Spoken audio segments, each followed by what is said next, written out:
আবু সাঈদের মৃত্যু শেখ হাসিনার পতনকে নিশ্চিত করেছিল। যারা খুন করেছে তাদের দিয়ে তদন্ত হতে পারে না। একটা অসাধারণ অভ্যুত্থান হয়েছে, কত মানুষ প্রাণ দিয়েছে সেটা এখন পর্যন্ত জানা যায়নি। জাতিসংঘ বলেছে 650, সেটাও এখনো তদন্ত হচ্ছে, আরও কতজন জানা যাবে। কিন্তু আবু সাঈদের মৃত্যু একেবারেই একটা ব্যতিক্রম।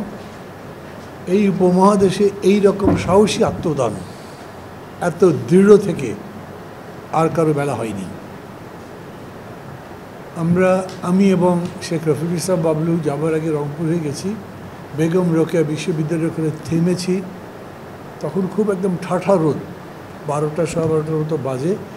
রাস্তায় অনেক লোক ছিল না, কিন্তু যে জায়গায় দাঁড়িয়ে উনি দুটো হাত বিছিয়েছিলেন, মুখ চিতেছিলেন, গুলি করো, যেখানে গুলি খেয়েছেন সেই জায়গায় বেশ কিছুক্ষণ দাঁড়ালাম।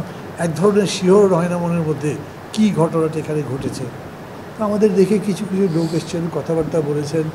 বিশ্ববিদ্যালয়ের ভেতরে আমরা ঢুকিনি, ওখান থেকে আমরা গেছি। আমাদের 2-3টা গাড়ি গেছিল যাওয়ার, একটুখানি সময়ের ব্যতিক্রম হয়েছে, ওলটপালট হয়েছে। তাদের পরিবার সম্পর্কে আপনারা সবাই তো জানেন। প্রায় এই ঘটনার পরে পরিবারের সঙ্গে আমরা দেখা করি, সমবেদনা করি, জানাই, আমরা আমাদের মতোই বলি। প্রায় সবাই নির্বাক থাকেন।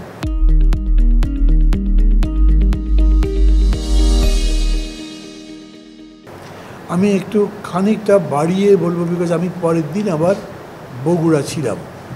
গণতন্ত্র মঞ্চের নেতাদেরও যাওয়ার কথা ছিল, ওনারাও গেছেন, কিন্তু ওখানে যে একটা সভা ছিল সেটা ধরতে পারেননি।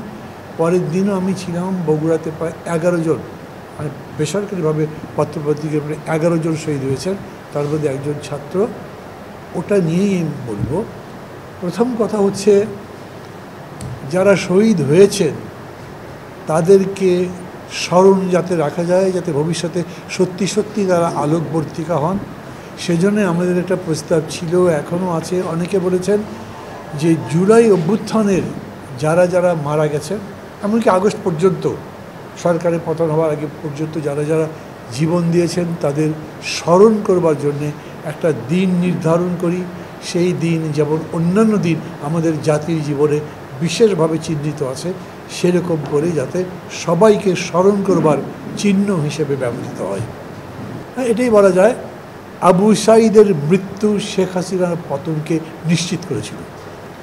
তার আত্মত্যাগ বাকিদেরকে এরকম অনুপ্রাণিত করেছিল যে প্রত্যেকের মনের মধ্যে একটা সাহস ছিল, অজেয়, কত গুলি করবি কর, কিন্তু আমরা ছাড়ছি না।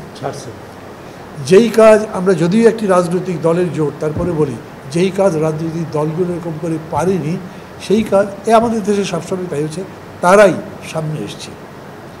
সাংবাদিকরা আমাদের সেই কথাগুলো, বিশেষ করে রংপুরে আমরা দুজনকে বলছি, এই কথাগুলো বলবার পর তারা বললেন, আমরা এরকম মনে করি, কিন্তু আমরা কি সাঈদের স্মৃতির প্রতি যথাযোগ্য সম্মান জানাতে পারছি? তার হত্যার বিচার আমরা কি ঠিকমতো করতে পারবো? আমাদের তো দাবি আছে, প্রতিটা গুলির হিসাব চাই, প্রত্যেকটা হত্যার বিচার চাই। এই বিচার আপনারা জানেন, তার হত্যাকাণ্ডের উপরে মামলা হয়েছে, এবং এটাকে যে একটা দুষ্কৃতিকারীরা করেছে ইত্যাদি ইত্যাদি কত কথা বলেছে। খোদ শেখ হাসিনা পর্যন্ত এটা কদর্থ করেছেন। পুলিশদের কি ভূমিকা ছিল সেটা জানেন। একটা 17 বছরের কিশোরকে গ্রেপ্তার করেছিল, তাকে এই সরকার যদি থাকতো তাহলে ওই সাঈদ হত্যাকাণ্ডে হয়তো তার ফাঁসি হতে পারতো, কে জানে। এতই একটা বাজে অবস্থা ছিল। সাংবাদিকরা বলছেন এরও যে তদন্ত করবে সেটা কে? পুলিশ, ওই পুলিশই যারা থানায় আছে। আমি মনে করি, ওখানে বলেছি, এবং আমি মনে করি আমার সহযোগী যারা আছেন, সাথী যারা আছেন, নাগরিক গণতন্ত্র মঞ্চে, তারা সবাই মানেন, যারা খুন করেছে তাদের দিয়ে তদন্ত হতে পারে না।